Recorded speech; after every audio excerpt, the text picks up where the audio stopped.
And so it's political slavery and economic slavery coming up for us. In addition, these next 50 years, if you have a beard, that's it. You're going to be targeted, hounded like a dog. If you refuse to dress like them, and you want to dress in a manner which identifies you as a Muslim, they're coming after you.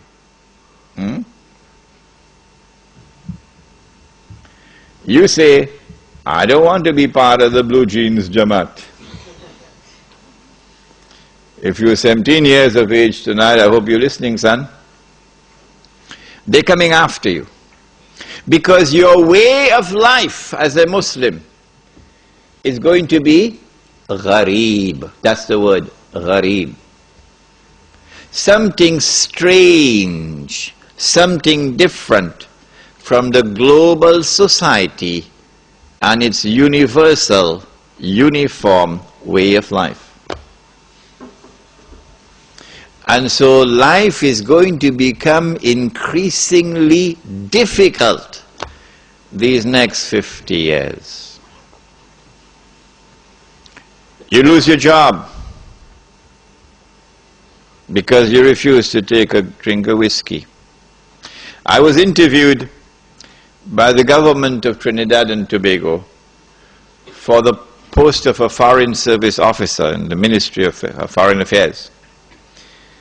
In many parts of the world, this is a diplomatic job, this is best job you can get. You are in the elite. They said to me in the interview, Mr. Hosein, we know that you are Muslim. And we know that you Muslims do not drink fire water. But when you are appointed as a foreign service officer and you are posted abroad in a diplomatic mission, the government will provide you with a home in which to live. And you will be required, for fulfilling your job, you'll be required to keep alcohol in your home. And Mr. Hosein, we have something more to say to you. You would be required to serve alcohol at your table. Remember, Mr. Hosein, we're not asking you to drink this stuff. We're just asking you to serve it and to keep it in your home. So I told them to get lost. I'm not going to keep it in my home, and I'm not going to serve it at my table. So they replied, they responded, I got the job, but they never posted me abroad. I remained in the job for 5 years without ever getting a diplomatic passport. Because you got to make your first trip abroad. When you make your first trip abroad, then you get your diplomatic passport. So I never got a diplomatic passport. This is what you're going to have to put up with now. So your job that you're holding on to now, and you think you're secure, and with the salary you could pay the monthly mortgage, to which bank?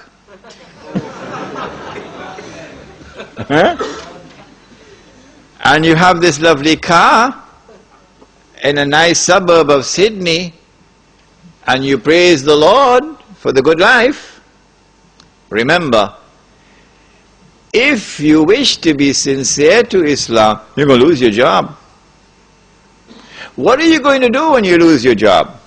Because you do not want to betray Allah and His Messenger. What are you going to do when your wife is being subjected to abuse on the streets because she's in hijab? And I have to say this one, I can't avoid it. He said, sallallahu ta'ala alayhi wa sallam, one of the signs of the last day is that people will be having sexual intercourse in public like donkeys.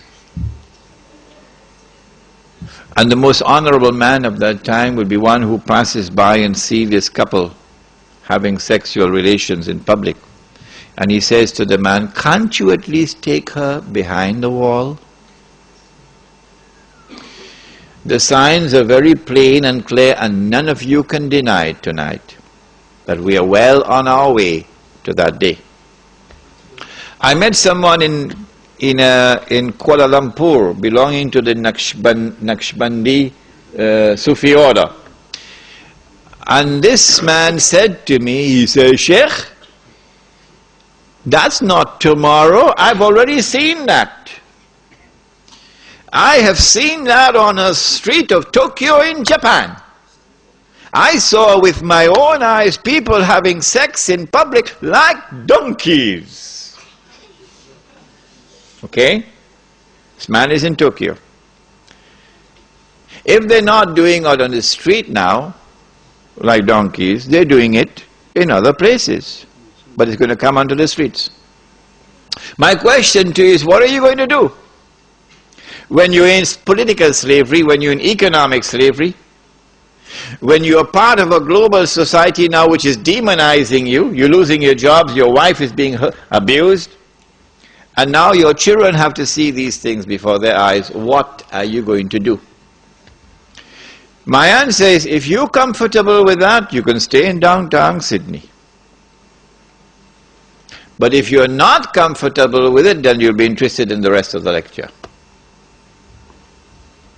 Surah Al-Kahf of the Quran responds and tells us, وَإِذِ اعْتَزَلْتُمُوهُمْ وَمَا يَعْبُدُونَ إِلَّا اللَّهَ فَأْوُوا إِلَى الْكَهْفِ يَنْشُرْ لَكُمْ رَبُّكُمْ مِنْ رَحْمَتِهِ وَيُهَيِّئْ لَكُمْ مِنْ أَمْرِكُمْ مِرْفَقًا. You got to disconnect from that godless world. It is only when you disconnect, فَافْرِقْ بَيْنَنَا وَبَيْنَ الْقَوْمِ الْفَاسِقِينَ, the dua of Musa alayhi salam. It is only when you disconnect, only then will Allah's rahmah come upon you.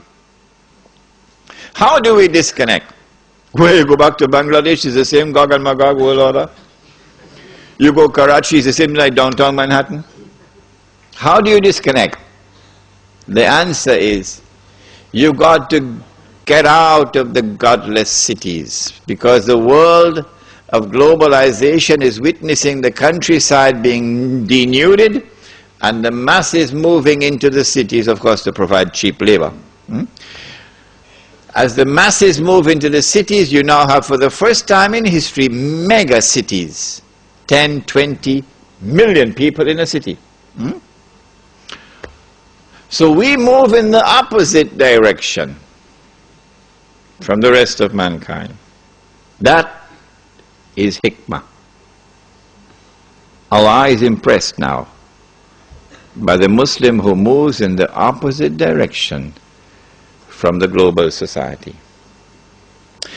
As you disconnect from the godless world and you go out into the open countryside, please don't come at me at the end of the lecture and ask me, are we going to abandon those in the city?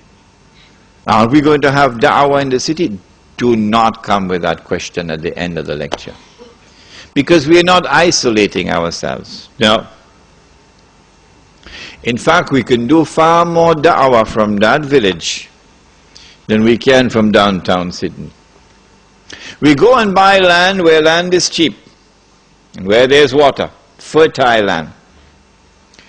10, 20 years from now, when this audio tape is in the hands of a little 17-year-old who's not even born today as I'm speaking to you, in his heart this fire, this flame will be burning now.